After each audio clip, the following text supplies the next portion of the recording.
boa noite, bom demais estar aqui e vamos ao trabalho, né? Vamos lá.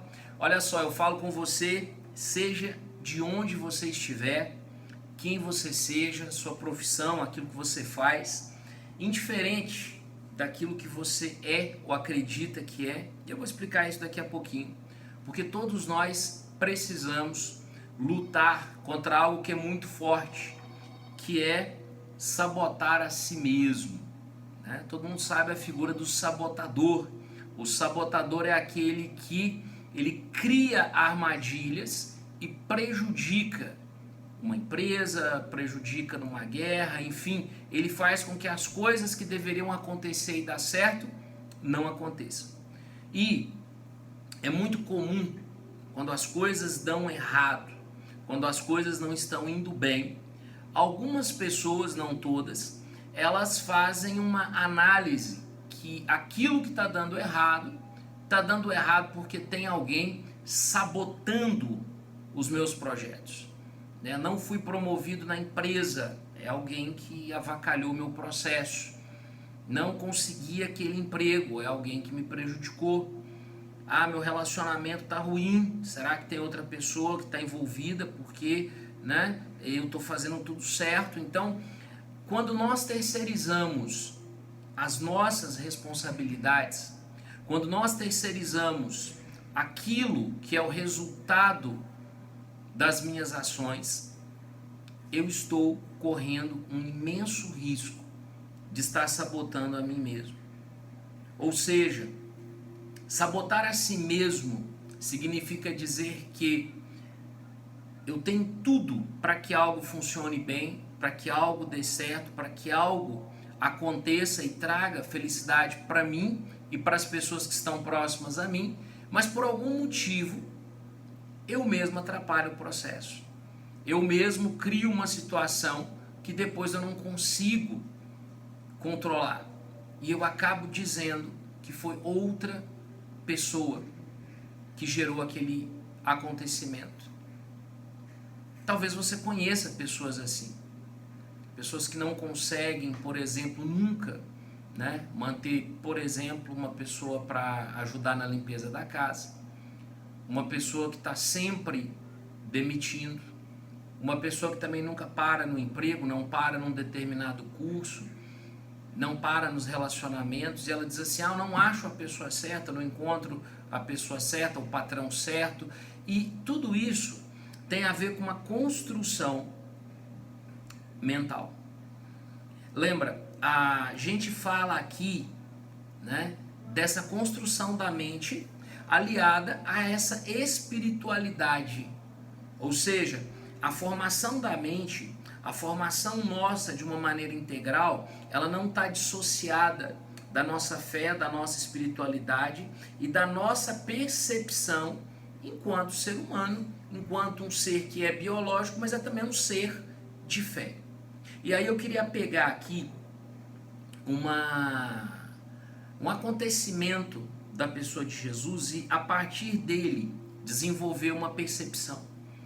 Porque a realidade que se vê, ela tem a ver com a percepção que você tem de mundo. Não vou aprofundar essa parte, senão a gente não conclui. Mas então vamos pensar o seguinte, Jesus Cristo ele tinha uma pedagogia muito própria, tanto é que ele dividiu a história. Jesus Cristo ele tinha uma maneira de olhar e de falar com as pessoas e de acolher as pessoas que era realmente muito diferente naquele tempo dele. E aí, se você pegar dois personagens muito fortes da vida de Jesus, um é Judas e o outro é Pedro. Eu estou falando de Judas, aquele que traiu. E pessoas já me questionaram, se Jesus sabia que Judas faria o que faria, por que não o expulsou?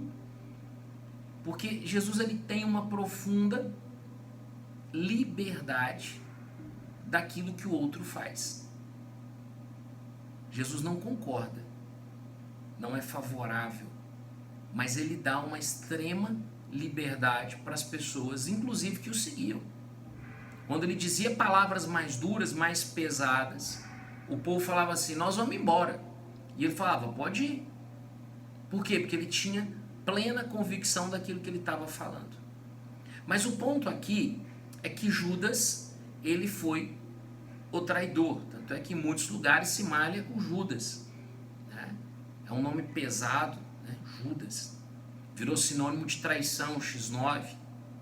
E tinha outra figura que tinha uma maneira de viver que era muito emocional.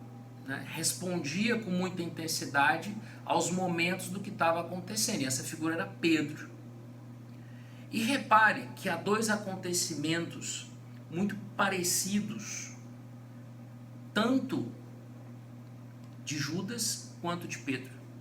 Judas, quando ele conheceu Jesus, ele ficou fascinado, se encantou e depois desencantou. Desencantou com o quê? Porque ele fez uma imagem de Cristo que não era a imagem de Cristo real, mas aquela que ele idealizou. Quando Jesus Cristo falava no reino de Deus, ele estava esperando o momento em que Jesus iria desembainhar a espada, ia montar um exército, ia tomar o reino de Herodes e tomar o lugar do Império Romano. Essa era uma perspectiva que Judas tinha.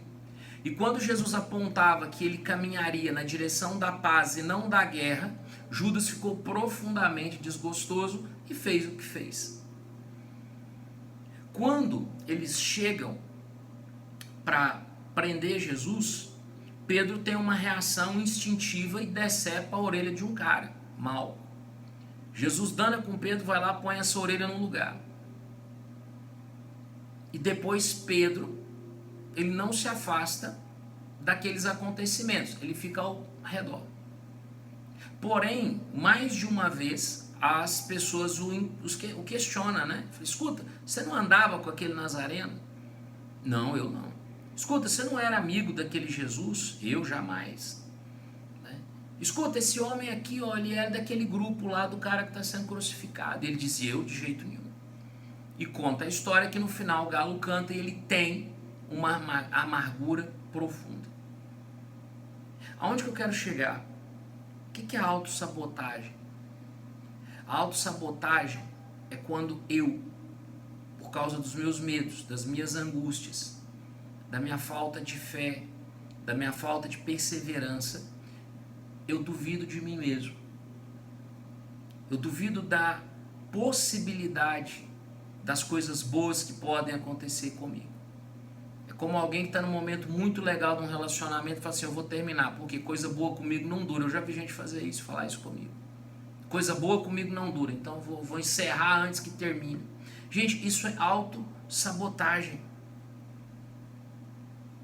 A diferença é que mais adiante nessa história, enquanto Judas não consegue contornar o erro que ele cometeu, Pedro retorna, Pedro volta. E ao retornar, ele se torna aquilo que estava previsto, se tornou pedra. Né? O primeiro líder daquela igreja que iniciava, daquele grupo que iniciava. Pedro perseverou para além dos medos que tinha, das angústias que tinha, de tudo aquilo que muitas vezes parecia que para ele não seria suficiente. Alguém que era pescador, alguém que não tinha aparentemente as condições necessárias, mas não duvidou, acreditou. E a questão nossa hoje é, não sabote aqueles bons projetos que você tem. Não seja sabotador de si mesmo. Olhe para você mesmo, mas sem carregar tanto medo, dúvida, angústia, como que torcendo para algo dar errado, para dizer, ó, tá falando, comigo não dá certo. Né? Eu compro ganha-flor, ela murcha, eu compro o meu bichinho lá, ganhei, ele adoece e morre. É preciso superar isso. E veja, não importa se você está me ouvindo de um hospital, se você está me ouvindo de um carro baratinho, de um carro que custa uma fortuna, não importa. Porque o processo como a mente humana faz acontecer essas coisas, ele é muito parecido. Ele é muito próprio. E não tem a ver com aquilo que está fora, mas com aquilo que está dentro. Não seja o sabotador das suas vitórias. Pense nisso. Não seja a pedra de tropeço você mesmo. Acredite em você. Traga para dentro de você essa fé inabalável, forte, firme. Todos nós já erramos nessa vida e erraremos muito mais, mas o que conta é o quanto nós voltamos, é o quanto nós somos capazes de nos reabilitar, mesmo quando erramos. Continuar errando não quer dizer nada. O bonito é voltar, é retornar, é construir uma nova e bonita história. Pensa nisso, fica com Deus. Nos encontra também no YouTube. E se quiser participar da lista de transmissão, pega aqui no WhatsApp da rádio. Grande abraço, fiquem com Deus.